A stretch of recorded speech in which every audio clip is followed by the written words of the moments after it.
आज परमेश्वर आन सांग होंग, जिन्होंने सियोन का निर्माण किया, शीर्षक उपदेश के साथ आइए हम एक साथ परमेश्वर के वचन का अध्ययन करें।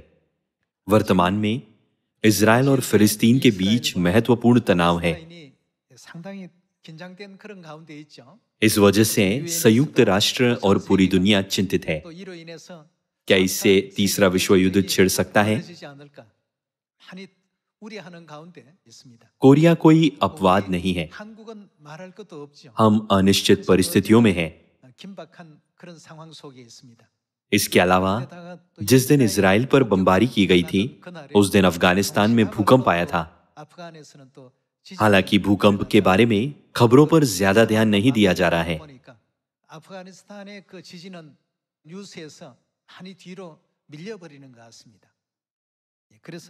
मैंने सुना है कि उन्हें पर्याप्त अंतर्राष्ट्रीय राहत प्रयास नहीं मिल रहे हैं। जगह जगह भूकंप होंगे। जाति पर जाति और राज्य पर राज्य चढ़ाई करेगा। ये वो है जो यीशु ने कहा था जब उन्होंने यीशु से पूछा था, जगत के अंत का क्या चिन्ह होगा? रूस और यूक्रेन के बीच भी युद्ध चल रहा है। अब जबकि हम ऐसे युग में प्रवेश कर चुके हैं, तो विपत्ति के दिन हमारे पास एक शरण स्थल होना चाहिए। यदि हम बिना किसी शरण के न्याय के दिन का सामना करते हैं, तो स्थिति निस्संदेह निराशाजनक होगी। क्या आप सहमत नहीं हैं? नूह के समय के बारे में सोचिए। परमेश्वर ने जल से जगत का न्याय करने से पहले नूह को जहाज बनाने की आज्ञा दी। परमेश्वर ने उद्धार के स्थान, एक शरण स्थल की अनुमति दी। परमेश्वर ने भविष्यवाणी की कि इस युग में वो आग से संसार का न्याय करेंगे। फिर भी इससे पहले कि वो संसार का न्याय करें, उन्होंने शरण स्थान अर्थात सियोन बनाया। यह वास्तव में हमारे लिए बहुत बड़ी आशीष है। जिन्होंने सियोन को बनाया वो परमेश्वर आन सांग होंग है। शैतान सियोन को नष्ट करने की कोशिश करता है, लेकिन परमेश्वर सियोन की रक्षा करते हैं और सियोन में अनंत जीवन और आशीषें प्रदान करते हैं। परमेश्वर सियोन में रहने वालों के बीच सुंदर एकता से प्रसन्न होते हैं। परमेश्वर ने भविष्यवाणी की कि हम सियोन में पापों की क्षमा प्राप्त करेंगे। परमेश्वर ने पहले ही भविष्यवाणी कर दी थी कि मानव जाति को सियोन में प्रवेश करना चाहिए। उन्होंने यिर्मयाह नबी के समय से इस संदेश के बारे में पहले से बताया था। इस तरह सियोन हमारे समय में एक महत्वपूर्ण स्थान है। दुनिया एक सार्थक जीवन जीना नहीं जानती। दूसरी ओर क्या हमें स्वर्ग नामक सुंदर लक्ष्य और उद्धार नामक उज्जवल आशा नहीं दी गई? इसीलिए हमें परमेश्वर आन सांग होंग को, जिन्होंने सियोन का निर्माण किया, और स्वर्गीय माता ने यरूशलेम को धन्यवाद देना चाहिए। आइए हम यिर्मयाह अध्याय 4 आयत 5 को देखें। यिर्मयाह अध्याय 4 आयत 5। यहूदा में प्रचार करो और यरूशलेम में यह सुनाओ, पूरे देश में नरसिंगा फूंको, गला खोलकर ललकारो और कहो, आओ हम इकट्ठे हो और गढ़ वाले नगरों में जाएं। हमें कहां जाना चाहिए? सियोन के मार्ग में झंडा खड़ा करो, अपना सामान बटोर के भागो, खड़े मत रहो, क्योंकि मैं उत्तर की दिशा से विपत्ति और सत्यानाश ले आया हूं। एक सिंह अपनी झाड़ी से निकला, जाति जाति का नाश करने वाला चढ़ाई करके आ रहा है। वो कूच करके अपने स्थान से इसलिए निकला है कि तुम्हारे देश को उजाड़ दे और तुम्हारे नगरों को ऐसा सुनसान कर दे कि उनमें कोई बसने वाला न रहने पाए। इसलिए कमर में टाट बांधो, विलाप और हाय हाय करो, क्योंकि यहोवा का भड़का हुआ कोप हम पर से टला नहीं है। उस समय राजा और हाकिमों का कलेजा कांप उठेगा, याजक चकित होंगे और नबी अचंभित हो जाएंगे। यहोवा की यह वाणी है। विनाश कितना बड़ा होगा। एक ऐसी स्थिति सामने आएगी जो हमारी कल्पना से परे है। इस कारण राजा और हाकिम निराश होंगे, याजक भयभीत होंगे और नबी व्याकुल होंगे।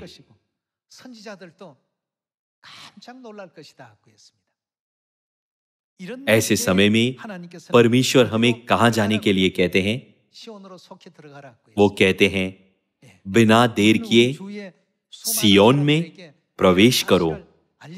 हमें अपने आसपास के लोगों को इस सत्य से अवगत कराना चाहिए। क्या यीशु की सभी भविष्यवाणियां सच नहीं हो रही हैं?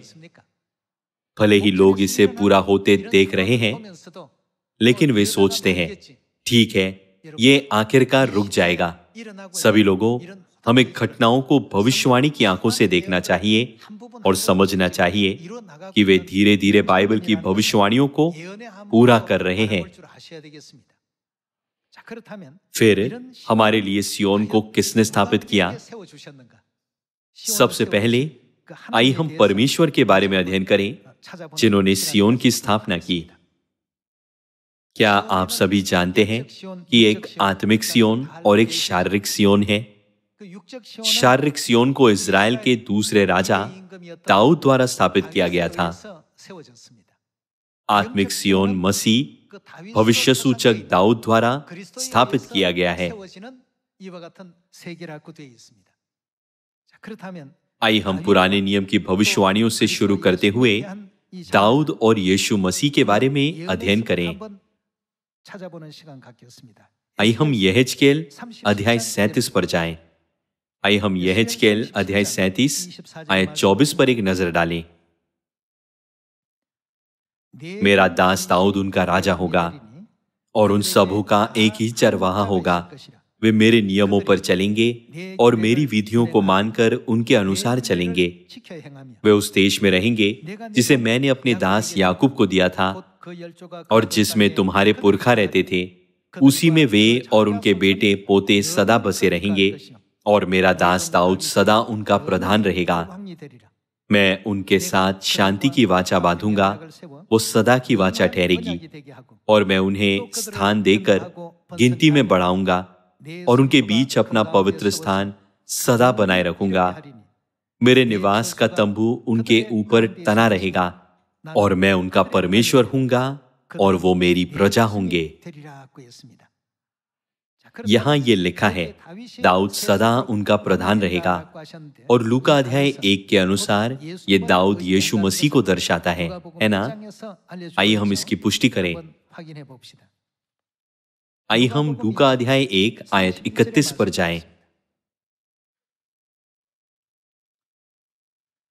लूका अध्याय 1 आयत 31, देख तू गर्भवती होगी और तेरे एक पुत्र उत्पन्न होगा और तू उसका नाम यीशु रखना। वो महान होगा और परम प्रधान का पुत्र कहलाएगा और प्रभु परमेश्वर उसके पिता दाऊद का सिंहासन उसको देगा और वो याकूब के घराने पर सदा राज्य करेगा और उसके राज्य का अंत न होगा। यहेजकेल अध्याय 37 में यह लिखा गया है, दाऊद सदा उनका प्रधान रहेगा। लेकिन दाऊद सदा के लिए एक राजा के रूप में नहीं रहा। उसने 40 वर्ष तक राजा के रूप में राज्य किया। लेकिन यहां लिखा है कि वो हमेशा के लिए राज्य करेगा। जैसे कि हमने यहेजकेल अध्याय 37 और लूका अध्याय 1 आयत 31 पढ़ा है, दाऊद यीशु को दर्शाता है। आइए हम दूसरा शामुएल अध्याय 5 पर जाएं।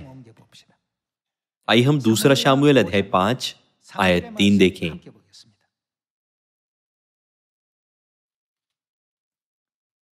अतः सब इजरायली पुरनिये हेब्रोन में राजा के पास आए और दाऊद राजा ने उनके साथ हेब्रोन में यहोवा के सामने वाचा बांधी और उन्होंने इजराइल का राजा होने के लिए दाऊद का अभिषेक किया। दाऊद 30 वर्ष का होकर राज्य करने लगा और 40 वर्ष तक राज्य करता रहा।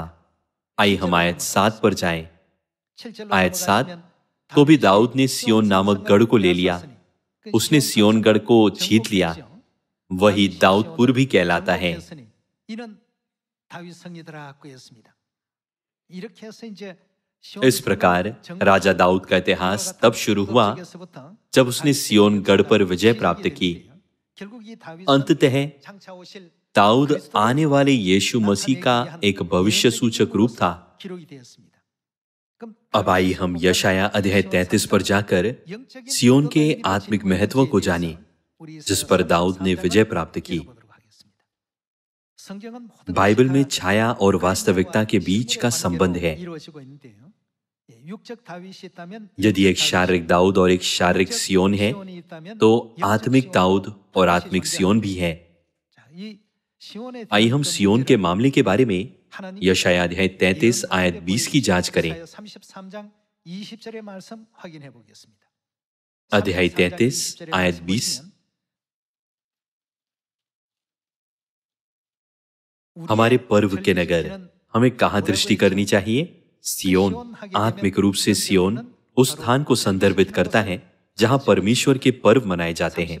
आइए हम अध्याय 33 आयत 20 को पढ़ना जारी रखें। हमारे पर्व के नगर सिय्योन पर दृष्टि कर, तू अपनी आंखों से यरूशलेम को देखेगा। वो विश्राम का स्थान और ऐसा तंबू है जो कभी गिराया नहीं जाएगा, जिसका कोई खूंटा कभी उखाड़ा न जाएगा और न कोई रस्सी कभी टूटेगी। वहां वो जगह कहां है? वो सिय्योन है। सिय्योन में महाप्रतापी यहोवा हमारे लिए रहेगा। बाइबल कहती है कि परमेश्वर सिय्योन में अपने लोगों के साथ रहते हैं। सिय्योन की विशेषता की जांच करने पर वो स्थान जहां पर्व मनाए जाते हैं सिय्योन है। आइए आयत 22 देखें। क्योंकि यहोवा हमारा न्यायी, यहोवा हमारा हाकिम, यहोवा हमारा राजा है, वही हमारा उद्धार करेगा। तेरी रस्सियां ढीली हो गई, वे मस्तूल की जड़ को दृढ़ न रख सकी और न पाल को तान सकी। तब बड़ी लूट छीन कर बांटी गई, लंगड़े लोग भी लूट के भागे हुए। कोई निवासी न कहेगा कि मैं रोगी हूं, और जो लोग उसमें बसेंगे उनका अधर्म क्षमा किया जाएगा। सिय्योन में रहने वालों को पापों की क्षमा मिलेगी। सिय्योन के बारे में बाइबल की ये भविष्यवाणी है। परमेश्वर हमें सिखाते हैं कि जैसे दाऊद ने सिय्योन पर विजय प्राप्त की, वैसे ही आत्मिक दाऊद मसीह सिय्योन को स्थापित करेंगे जहां परमेश्वर के पर्व मनाए जाते हैं। फिर क्या 2000 साल पहले आए यीशु मसीह ने सिय्योन की स्थापना की जहां पर्व मनाए जाते हैं? मत्ती अध्याय 26 आयत 17 में यीशु ने फसह के साथ नई वाचा की स्थापना की। यूहन्ना अध्याय 7 में उन्होंने झोपड़ियों का पर्व मनाया, और प्रेरितों अध्याय 2 में उन्होंने और क्या मनाया? उन्होंने पेंतेकोस्त का दिन मनाया। यीशु के पहले आगमन के समय से प्रथम चर्च के संतों ने इन पर्वों को मनाया। इसका क्या अर्थ है कि पर्व मनाए गए थे? इसका मतलब है कि सिय्योन की स्थापना हुई। लेकिन शैतान सिय्योन के साथ क्या करता है जो अनंत काल तक मौजूद रहना चाहिए? वो इसे कभी अकेला नहीं छोड़ता। ये भविष्यवाणी की गई है कि वो सिय्योन को नष्ट कर देगा। आइए हम दानियल अध्याय 7 आयत 25 देखें।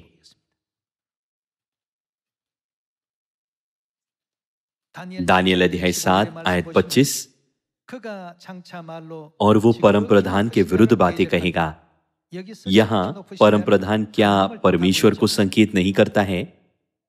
चूंकि वो परमेश्वर के विरुद्ध बातें कहता है, इसीलिए यहां वो किसे दर्शाता है? वो शैतान है। और वो परम प्रधान के विरुद्ध बातें कहेगा और परम प्रधान के पवित्र लोगों को पीछ डालेगा और समयों और व्यवस्था के अर्थात परमेश्वर के पर्व और नियम बदल देने की आशा करेगा। वरन 3.5 काल तक वे सब उसके वश में कर दिए जाएंगे, परंतु तब न्यायी बैठेंगे और उसकी प्रभुता छीनकर मिटाई और नष्ट की जाएगी, यहां तक कि उसका अंत ही हो जाएगा। दानियल अध्याय 7 आयत 25 के अनुसार परमेश्वर के पर्वों का क्या होगा? समयों को बदल देगा। क्या इस अभिव्यक्ति का अर्थ ये नहीं है कि पर्व गायब हो जाएंगे? 절기가 없어지게 되면 जब पर्व गायब हो जाएंगे तो सियोन का क्या होगा?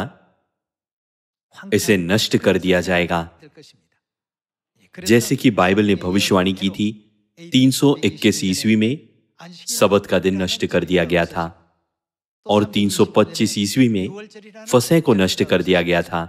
इस तरह परमेश्वर के निर्धारित समय और व्यवस्था यानी नई वाचा को बदलना शुरू कर दिया गया।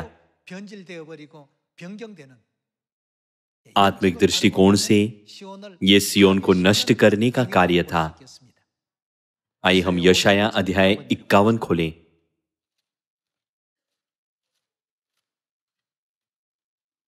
यशाया अध्याय 51 आयत 2 में यह लिखा है, 너희 조상 아브라함과 अपने मूल पुरुष अब्राहम और अपनी माता सारा पर ध्यान करो। 아브라함이 जब वो अकेला था तभी से मैंने उसको बुलाया 복을 주어 और आशीष दी और बढ़ा दिया। यहोवा ने 시온을 परमेश्वर क्या करेंगे? 위로하되 सियोन को शांति दी है। उसने उसके सब खंडरों को शांति दी है। जैसे बेबीलोन ने शारीरिक सियोन को नष्ट कर दिया था, उसी तरह आत्मिक सियोन भी नष्ट हो गया। 영적 시온도 शैतान ने परमेश्वर के पर्वों और व्यवस्थाओं को बदल दिया। इस स्थिति के बारे में परमेश्वर ने कहा कि सियोन को खंडर कर दिया गया है। 황폐화되었다고 이렇게 표현하고 있습니다. उसने उसके सब खंडरों को शांति दी है, वह उसके जंगल को अदन के समान। परमेश्वर ने उन सभी खंडरों को जो रेगिस्तान की तरह हैं पुनर्स्थापित करने और उन्हें अदन की तरह बनाने का वादा किया। वह उसके जंगल को अदन के समान और उसके निर्जल देश को यहोवा की वाटिका के समान बनाएगा। उसमें हर्ष और आनंद और धन्यवाद और भजन गाने का शब्द सुनाई पड़ेगा। सियोन को ऐसा कौन बनाएगा? कौन सियोन की बंजर भूमि को परमेश्वर की बारी के समान बनाएगा? सियोन के खंडरों पर कौन दया करेगा? परमेश्वर ये काम करेंगे। दूसरे शब्दों में, परमेश्वर फसह और नई वाचा के सभी पर्वों को पुनर्स्थापित करेंगे। इस प्रकार जब परमेश्वर आते हैं, केवल तभी हम फसह को महसूस कर सकते हैं और सच्चे सबत के दिन का पालन कर सकते हैं। क्या ये सच नहीं है? कुछ लोग कहते हैं कि सेवेंथ डे एडवेंटिस्ट चर्च सबत के दिन को उसके आने से पहले नहीं मनाता है, लेकिन वे जिस सबत का पालन करते हैं वो शुक्रवार से शुरू होता है, शनिवार से नहीं। यह उस बुनियादी ज्ञान का हिस्सा है जिसे हमें जानना चाहिए। इसीलिए सिर्फ इसलिए कि वे इसे सबत का दिन कहते हैं, क्या इसका मतलब यह है कि ये सच्चा सबत का दिन है? नहीं। जब हम लगन से फसह का प्रचार करते हैं तो कुछ चर्च जो दावा करते हैं हम सौर कैलेंडर के अनुसार जनवरी 14 को फसह मनाते हैं, यद्यपि वे फसह शब्द का उपयोग करते हैं, तो क्या उसका पालन मसीह द्वारा स्थापित नियमों के अनुरूप है? जवाब है नहीं। तब सियोन कब और किसके द्वारा फिर से स्थापित किया जाएगा? आइए हम मीका अध्याय 4 पर जाकर देखें कि भविष्य वक्ताओं ने इस मामले के बारे में कैसे भविष्यवाणी की। मीका अध्याय 4 आयत 1 में लिखा है, अंत के दिनों में, अंत का दिन पवित्र आत्मा के अंतिम युग को संकेत करता है। अंत के दिनों में ऐसा होगा कि यहोवा के भवन का पर्वत सब पहाड़ों पर दृढ़ किया जाएगा और सब पहाड़ियों से अधिक ऊंचा किया जाएगा और हर जाति के लोग धारा के समान उसकी ओर चलेंगे और बहुत सी जातियों के लोग जाएंगे और आपस में कहेंगे, आओ हम यहोवा के पर्वत पर चढ़कर याकूब के परमेश्वर के भवन में जाएं। तब वो हमको वो क्या करेगा? अपने मार्ग सिखाएगा और हम उसके पथों पर चलेंगे, क्योंकि यहोवा की व्यवस्था कहां से निकलेगी? सियोन से, और उसका वचन यरूशलेम से निकलेगा। मानव जाति सबत के दिन, नई वाचा के फसह और अन्य सभी पर्वों को भूल गई थी। अंत के दिनों में परमेश्वर आएंगे। वो मानव जाति को अपनी व्यवस्था कहां सिखाएगा? वो हमें सियोन में सिखाएंगे।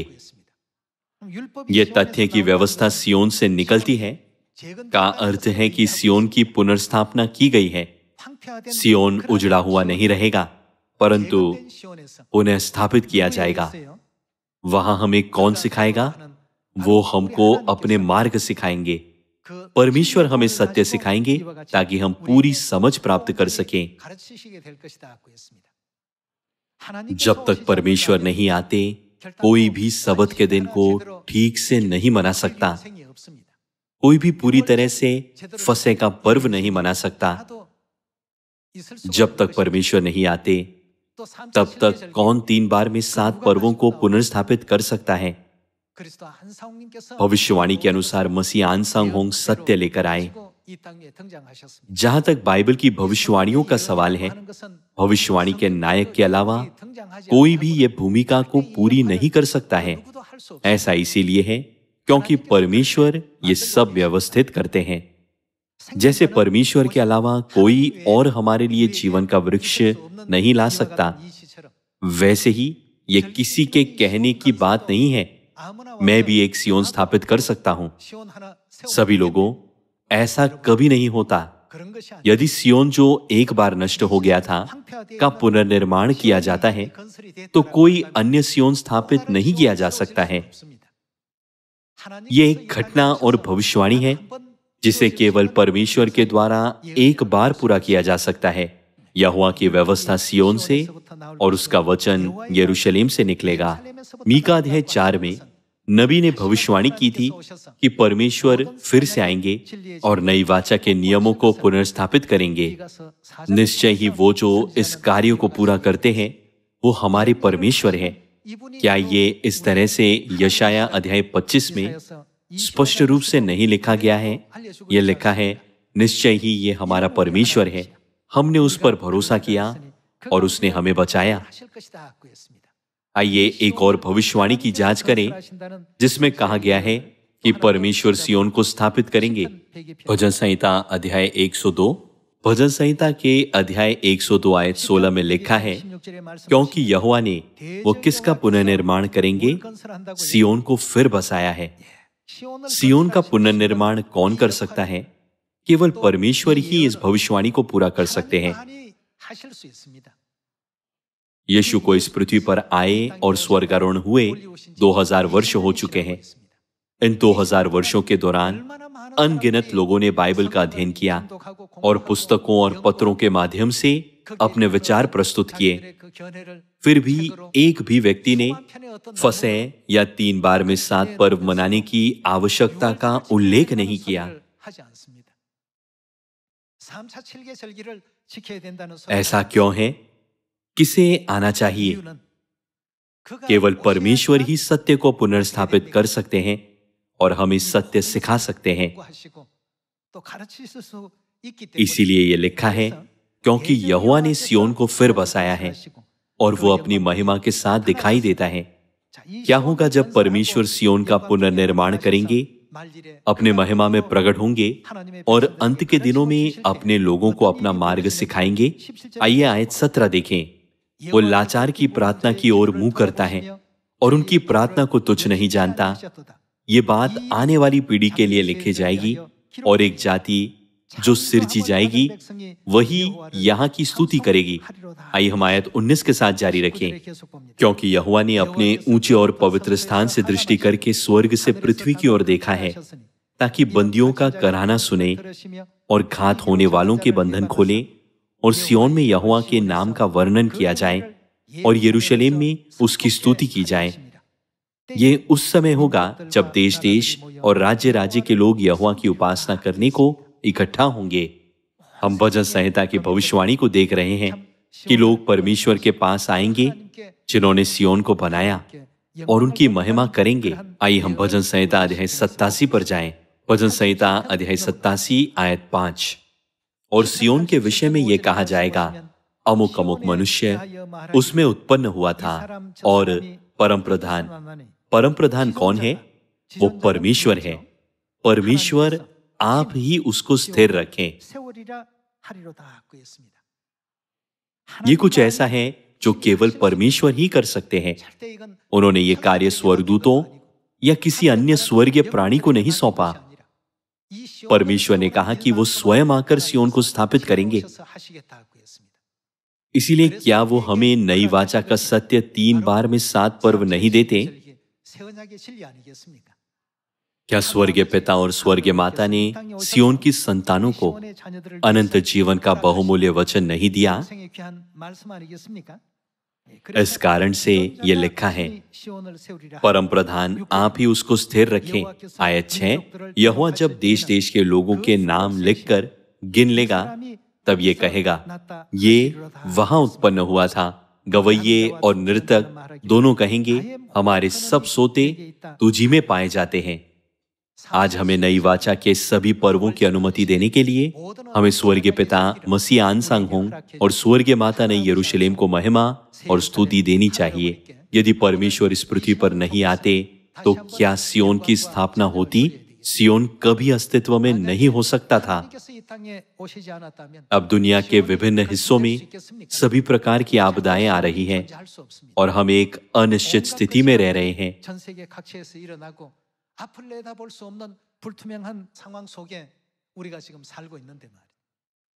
इस दुनिया के लोगों के पास कोई भविष्य या आशा नहीं है।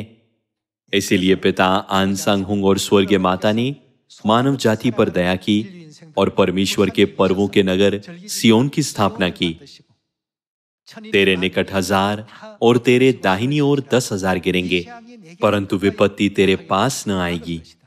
जल्दी से सियोन में आओ। क्या यही कारण नहीं है कि परमेश्वर ने सियोन की स्थापना की? अभी भी बहुत सी आत्माएं हैं जो बिना लक्ष्य के भटक रही हैं। वे नहीं जानती कि सियोन कहां है। वे बाहरी रूप से शानदार और उल्लेखनीय जीवन जीते प्रतीत हो सकते हैं, लेकिन हर किसी का अपना क्रूस होता है। हमें उन दुर्भाग्यपूर्ण आत्माओं को प्रोत्साहित करना चाहिए। सियोन में लौट आइए, जहां परमेश्वर निवास करते हैं और जहां स्वर्ग की प्रतिज्ञा है। बपतिस्मा लीजिए और पापों की क्षमा प्राप्त कीजिए, ताकि हम एक साथ स्वर्ग जा सकें।